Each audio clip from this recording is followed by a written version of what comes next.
All right. See, look, if you were on the last video where I said I hope we had great news to talk to you all about, well, unfortunately, that is not the case. Seahawks lost overtime, 26-0 to the Rams. I am mad, tight, whatever you want to call it. How about you, Canal? I think this does it justice right here. This is literally how I looked after that last play. Just I've never wanted to smoke in my life, but I feel like it would have been the right time there. Yeah. Couldn't see it live. Had to watch it after. There was not much to watch. I kind of had to turn it off because it was just man. Where to begin? We One, offensive line issues, and this is a problem. We're going to dive deeper into that issue. Uh, Offensive line issues, mistakes at QB, and finally, like we actually establish a run and can throw the ball deep. And then it's just like we kind of go away from that and just try to be run heavy. And then we know the time when we were Yeah, on 4th and 1 and we just needed 1 yard, just yeah. a simple yard, and we're just like, let's run the ball. We've been doing it right, and then we just got stopped. That's how it feels I with my mean, feelings for this team right now. I can't. the long story short, it came down to what we said it was going to come down to, and you called them out too. Guys like Jared Verse and all those other dogs that they have out there on the Hmm. defensive line. Nothing. I mean, it came down. It was a team loss by the offense, except for one specific individual who will give his credit. Um, but the Seahawks offensive line, you can see right here, Anthony Bradford leads all guards in sacks and pressures or all guards in sacks and penalties. He had two of them that probably negated huge Jackson and Jigba completions. Stone Forsythe hasn't played for 2 weeks and still leads the league in pressures allowed. Like, come I on. will say I will say even from film, he's very like he's tall. He has like the body to build the foundations and stuff around, but he struggles and he still Yeah. struggles I to mean, this day. the run game to this day, run To game, this day. the run game is averaging 2.5 yards per carry since week 6, and we know. I mean, runs are more of a team effort than I would say than the pass game. Or Sure. Kenneth Walker making us look good. Yeah, I Like think he Kenneth he he Walker had to is. force us up there to a 2.5 yards per carry I, along with Charbonnet. Charbonnet did a really good job even when K9 was out. But yeah, that's pitiful. yeah, and Charbonnet, I think brought more of that. He brought to light more of the issue with the offensive line.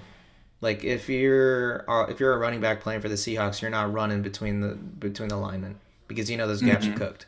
Like the only way you can do that is if you hit the edge. Who's a faster running Yeah. back? It's probably Lakin K9. Tomlinson at guard isn't doing it. No, Anthony Bradford at guard, Connor as you. Williams is an abomination. Yeah, and he's coming off of that ACL, and it was one Two of those moments. two more snaps that he snapped over the head of Geno Smith. I mean, maybe you could say Geno wasn't prepared for it, but you look at the snaps and they're like, Yeah, I come on. think that whole inside this is what sucks. We technically had our two tackles, Abe Lucas, Charles Cross, and it's just the inside. Like you mentioned this like I think in the other video from last week or so, saying that like we're just like rebuild the whole inner Yeah, offensive line. yeah, and I think this is probably the only thing that we have hope to look for, like A chance. a chance, A chance because to play. just a chance. Like literally, we are so close to just calling it a fuck it season and just throwing out whoever and just having fun. You know what I Yeah, mean? yes, I hope Abe Lucas can come back. We have a bye week, so we won't have a preview for this upcoming week. The only preview you're going to see is can we win against ourselves in the bye week. Nope. Doubts, doubts everywhere. Yeah. Uh, I'm rooting for this team as always, and if we can get Abe Lucas out there, I think that we have a better chance. I don't think Abe Lucas alone makes it enough to just say, "Yep, we can now get out here and we can finally win games," because that's implying that that's like a franchise tackle right there. So, I hope I'm wrong. I hope he is a franchise tackle. He's just been, Injured a injured, lot. just injured a lot, and stuff. I think that's just bad luck with Abraham Lucas, Charles Cross, Like, the only lineman out there that's playing his ass off. And I don't know what else yeah. to Well, let's say. go. I feel like we need to be a little positive here. Can we? Let's Yeah, go. Let's go right into the PFF grades. And so we talk to have me. Jackson Smith and Jigba with a 92.5. We'll go into his numbers a little bit. Ernest Jones with an 83.4. You and I were talking about him. I love the way he plays. Like, he's a guy that you can give him the money, he'll make the players around him I better. told you. You were like, I don't know why are we trading a fourth No, round pick for a I really don't linebacker. know I didn't know who he was. Like, sue me. Like, like we gave up a player and a fourth round pick It's really a for him. trade of players. I'll take a trade of players and then like a fourth. And it was really to you. The problem was, man, we got a fourth. That's like you're on the cusp of a 1 through 3, right? Yeah. Which makes sense. I can see why, and I'm glad that it's panning out for us at least. Geno Smith came in with a 76.2, which is very misleading because it does not weigh in the gravity of the mistakes he made. Maybe he made a lot of good plays, he made bad plays, but he made bad plays at bad times. Um, Charles Cross came in with a 75.8, our highest rated offensive lineman, of course, and As Boye always. Mafe with 73.4. Like, I do think we should give Jackson Smith and Jigba his credit because welcome to the Talk show. about it. Talk Like, about it, man. let's talk about this right here. This puts it in perspective. From dumb penalties, 78 yards. He could have had over 200. He had 258. Are you Like, serious? I'm not even going to read it out loud. You can read it. Like 258 yards, 2 touchdowns. Those are Justin Jefferson numbers with Geno Smith at quarterback and this offensive line.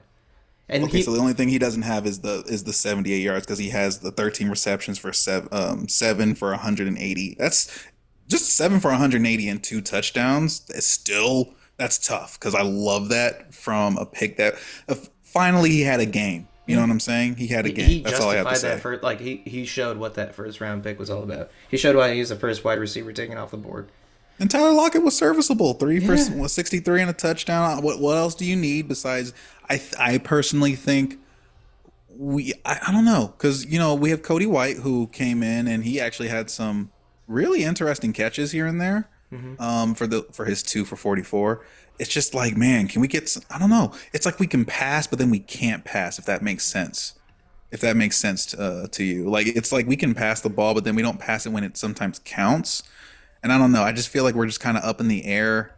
And that's just where I'm at. Yeah, and we got to also give the defenses credit this time around, Only don't we? missed 4 tackles. Hey, that's reduced from like the 40? abominations we've been seeing. Right, 40. Like, I think, Like, what was the 49ers game that we missed so many tackles too? and Sheesh. he spoke about why we were getting gashed up in the run game, specifically the C gap. And I think it was a combination.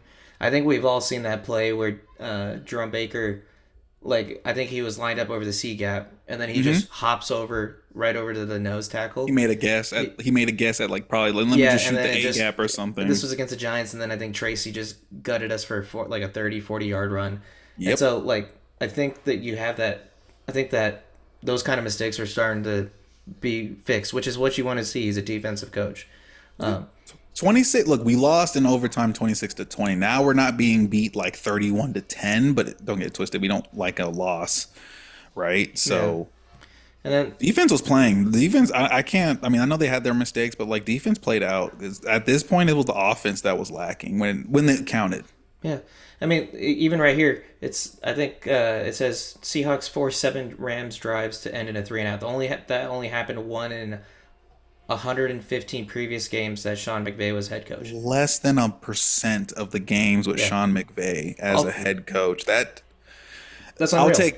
I'll take this. Let's thank you for like pointing these out because of course I am disappointed at the team, but that defense, the defense actually I was even like following because I couldn't watch it live. I was following the score and I was like, oh my gosh, wow. I was like, dang, we're gonna lose or something. I turned my phone off and then I got like a notification. Yeah, Seahawks scored. You're going into overtime. I said, that's what I'm talking about. If they would have played like that with anybody that wasn't Matt Stafford or Patrick Mahomes at quarterback or Lamar Jackson, they would have had at least 3 turnovers. I mean, Ernest Jones did drop one. You got to call that out. That was right in his in the hands, and it was a kind of interception that you would see in a zone coverage type of defense where like the front 3 or 4. They got pressure on the quarterback. They forced Matt Stafford to throw. And every single time Geno did it seemed like the Rams came up with an interception. But that was one instance where Ernest Jones really should have got his hands on that ball. Yeah, like Geno's 363 yards with 3 touchdowns will elevate. We'll have a high grade, but then those 3 interceptions will bring him back down to earth, which is why he's third in the PFF for sure. So Yeah, and 103-yard pick six in the end zone. That's what I mean. Like it's not factoring in the gravity of the mistakes at the time it was made. Like we should have been. That was literally a 14-point swing, right? We were in the red zone. Mm-hmm. We should have scored, and then they ended up scoring. Like that's how that ended up being the way it was. Yeah, that reminded me of the Super Bowl pick, man. At that point, it's not. Yeah, It wasn't like a pick, and they didn't, take it back. But that was a. It's a nasty pick and to be at the goal line of all places, and then that's the time where you're like, you know what? and We're the just gonna run defense the bailed ball. them We're out. not gonna run the ball. We're just gonna Yeah, pass. and the defense bailed them out. They forced 3 and outs, I think, on successive drives from the Rams, so that the Seahawks had a chance to put the ball in the end zone and get it tied. Like if it wasn't for any previous week, we wouldn't have had that opportunity. I described it to you. Our special teams, our offense, and our defense, they really are three stooges. Like that's the only way you can describe it. We only have one functioning unit at a time out of those three. Like more often than not, has been our offense has been bailing us out. That's Yeah. not necessarily the case, and special teams has been an issue. But here, Cody White comes out with a block punt, puts us in a situation to put a touchdown. Gino throws another pick, and defense forces us to read it out, and they get the ball back, and then we're able to score. Defense, all of a sudden, towards the end of that game, kind of started shitting the bed too after that fourth down, missed fourth down, and it's just we can't have if we had two of the three working at least, we would be a very good team. True. I mean, another news too about Cody White. He was reverted back to the practice squad, by the way. So, like, what can you do? You only have so many people out there. So it is one thing when people talk about Cody White because a lot of people were illustrating that like he was like the latest Seahawks practice squad standout, and I love that for him. I just hope he gets another chance because like I don't know, we have no DK Metcalf, and I don't know if Bobo isn't doing it for you because he only had one target for the whole game. Then can we keep Cody White in there because at least he was serviceable behind Lockett and JSN. So I don't know. Yeah, It's tough. the problems that we're having on offense, and we've seen the heights of our defense now. Kind of like Yes. we're getting there. We see that the defense has been I think ever since that Atlanta game has been kind of maybe they took a step back after the Atlanta game against the Bills, but in a situation where you're on the field for 40 minutes, I really don't expect you to hold an offense to below 30 points. But it's been heading upwards, and the defense and the offense has been heading downwards. But we're not in a place where it's a scheme issue. Yeah, 100%. I wouldn't. It's You 100% wouldn't put any personal. blame on like our coordinators, basically, right? Yeah. In this sense. I mean, there is some blame to be thrown on the coordinator on third and Especially one. on the offensive side, because that's Ryan Grubb, new, Yeah. fresh Scott rookie, Huff a as rookie. well, offensive line coach. They came. I mean, they showed the play of the Apple Cup Huskies versus Washington State, where it was 4th and 1, and to ice the game, they went forward on 4th and 1, and instead of running it up the gut, which they weren't able to do the whole game, they did an end around to Romo Dunze, and he goes out for a 20-yard run, and then they kick the game-winning field goal to win it. I know. Why couldn't we just, maybe not run up the middle? Why not run? I know it's the NFL. This is NFL and college, two different sets of personnel or players you'll deal with because there's speed in the NFL. So it's just one of those. Either we can get that yard or not. Because I don't know, a QB sneak. The Philadelphia No, you special. wouldn't be able not behind this offensive line. I Not don't know if behind this Connor gets talked. Williams, you mean? Yeah, behind Connor. I don't think this gets talked enough, but I think they haven't been doing the tush push as much. I don't know if they made a rule change around it, but it was 75% Jason Kelsey, 25% Jalen Hurts is like Jason Kelsey snaps that ball so fast, and he's just an absolute monster that he's already getting that yard for Jalen Hurts. That's just one of the. I think that was one of the moments. I think we were close enough to do it, like a little tush push. I think it was from what I saw of that. Like everyone was on the line. I'm like, you're not getting through that. I looked at that how they were set up, and I said, Charbonnet's not getting through. I don't know if it was Charbonnet. Was it K9 or Charbonnet making that run in that 4th and 1? I think it's K9. You're not making it through there. Yeah. The fact that you didn't have Charbonnet in there after he's been trucking some people here and there, that's foul. Yeah, and I will say, as far as the tush push goes, I think we ran that on the goal line against the Bills last week, and Indeed. and we did not get it. And so I think that's living in That's our heads true. That's true. on the goal Everyone, line.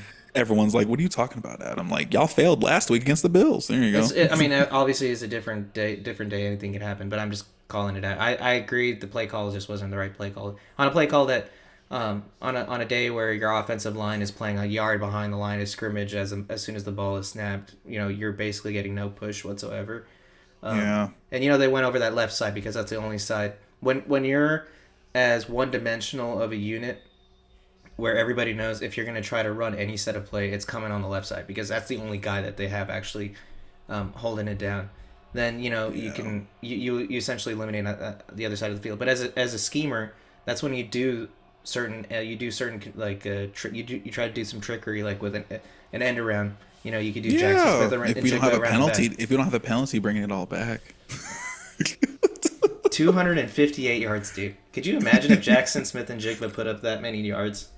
I mean, he's still that. He's still that dude. He's still It's that not dude. official. It's not official to me. He's still that dude. I'm glad we made the pick where we did. I think our offense, in terms of the skill positions and stuff, I think we're.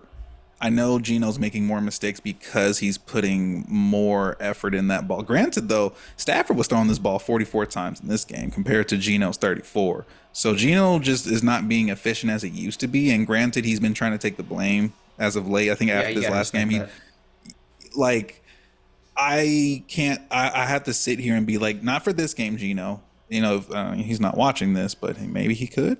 But like Gino, it's not your fault that not including this Rams game, but the previous games where the defense had to get a down or something like that, you weren't playing out there. So I mean, you can at least say I was a part of the blame for maybe the offensive struggles and woes. I say part. I wouldn't say all. Yeah. I would never say all. You have to go to Ryan Grubb.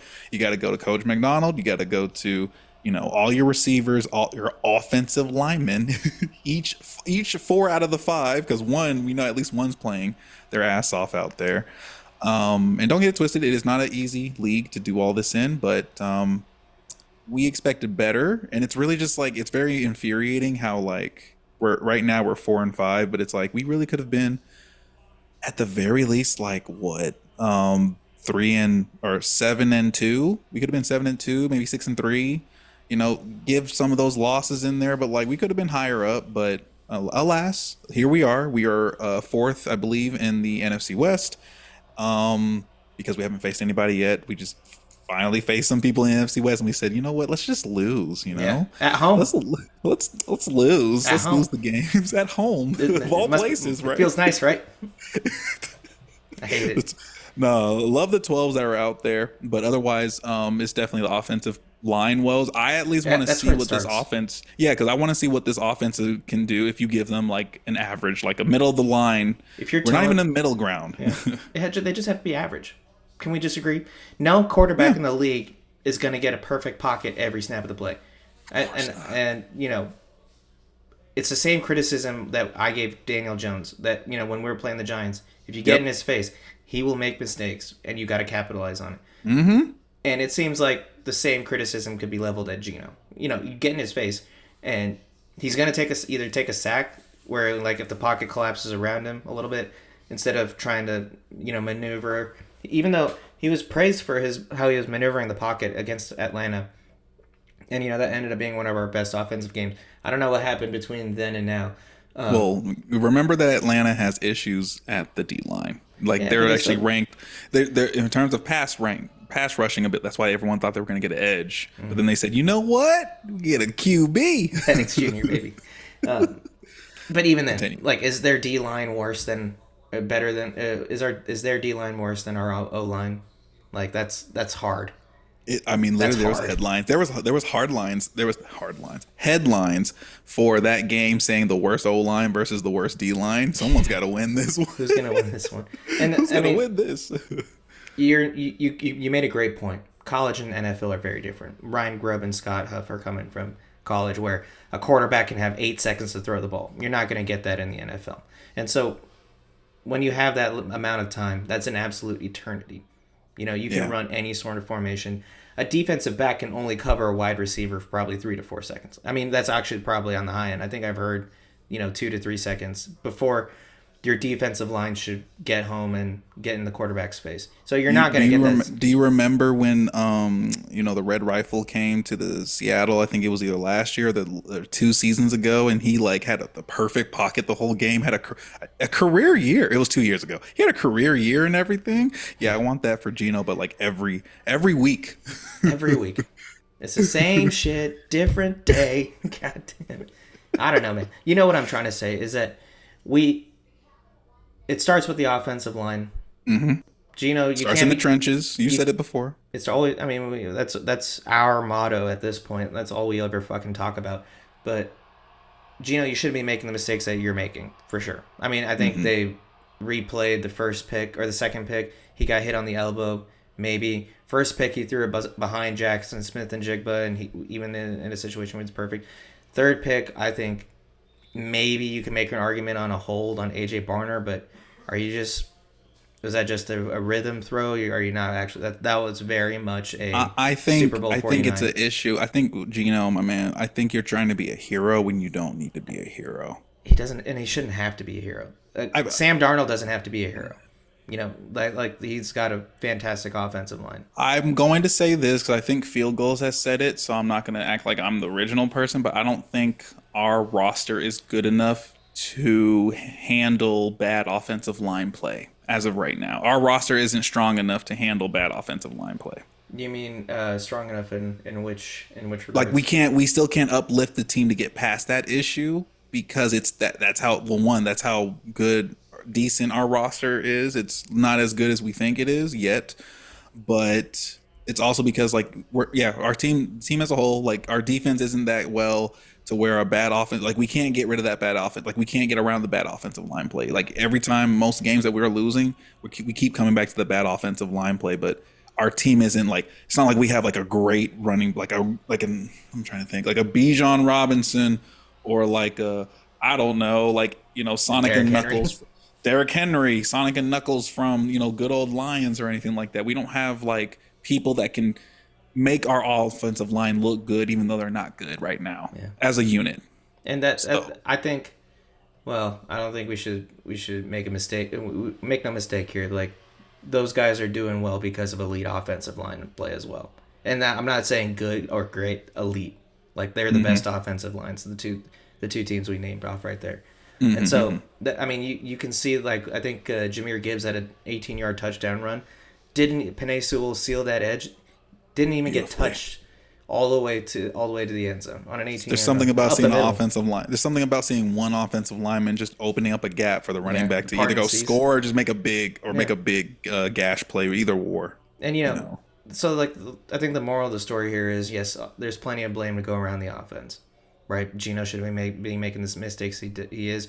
Offensive line, can you just like exist? Can you just be there and you probably do better than what what we've been doing up to this point. It's play calling, it could be better. Preparation, I think that's something that's probably gonna be a recurring topic. Seems like some games were a lot more prepared than other games, and Yeah. that's that comes down to coaching. I won't get into it in this video. Maybe it could be a future video. Who knows? But I want to see something because we have the trade deadline this week. Granted, I think Ernest has shown that he was a good trade pick.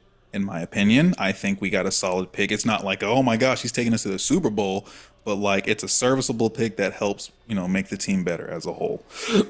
Excuse me. And for one, I think I'm gonna have to start putting John Schneider bring him into the light. I'm not gonna go into a full rant here. Kanal here has heard my rant fully, somewhat off And you off brought air, up but good that's points. It's going to be a good. We'll get into it for sure. yeah, we can maybe get into it somewhat in like I think we're gonna do like a midweek like review or mid season like where are we at with the Seahawks midway, and that can come up for the bye week next week. But right now, how we've built this team over the past like 5, even 10 years, like a lot of those choices are affecting us even here today. Like why the offensive line is the way it is today, due to past decisions. And things of that nature. So I'm just gonna at least say for the bad offensive line play we've had, this is low key, unfortunately, like a common thing because Russell Wilson has elevated us enough to A little bit enough to ignore the bad offensive line play when he was here. Part of it was his play, though. Don't get it twisted, of holding the ball too long, among other things. But he definitely got. He said he was tired of getting hit, and I remember. I don't know if it was that was the season we were off, but we were definitely saying the same thing of like, yeah, like why is our quarterback getting hit like in record-setting proportions? That's all I'm going to say. Because if the Vikings can go out and trade for Cam Robinson from the Jaguars, why can't we go out to trade a guard? There's got to be a At cheap least guard out one. there, man. Like That's what I'm literally, saying. I'll take anybody. What's the Like, Titans doing right now? What's the Patriots doing right? Patriots? What's the Patriots doing right now? Because oh yeah, they still got some players from when I don't think from when Tom Brady was Jags last too. playing there, but Jags too. Like they got some guards. We can go pick up some guards. At least Saints. give me one guard, so at least you have something to like. If not at best a band aid, if at best it's like a progressional piece, or at worst a band aid. But I don't know. That's just my thing. Yeah. Anything else on this game that you wanted to touch on?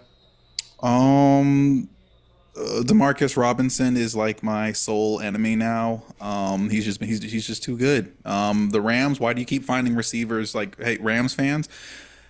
You can't find your fans at your games, but hey, you can damn sure find wide receivers out the ass, huh? You saw this. I wanted when Puka did that. I thought it was soft. Like it's football. Let him play. But when I saw this, I couldn't stop laughing, and I thought, all right, we finally got it. Now they don't got both Cooper and Puka. They just got the one. We can figure it out, and then He at least got one. He got at least one reception on us for 11 yards. He made it work, yeah. at least for one first down. Yeah, but you know what I can tell you is that I What's guarantee up? you next week we're gonna come back here happier than we were this week because Seahawks Yeah, are on bye. there you go. All right, thanks for tuning in here on Miss Reps. Be sure to like and subscribe, and we'll catch you again next time. Peace.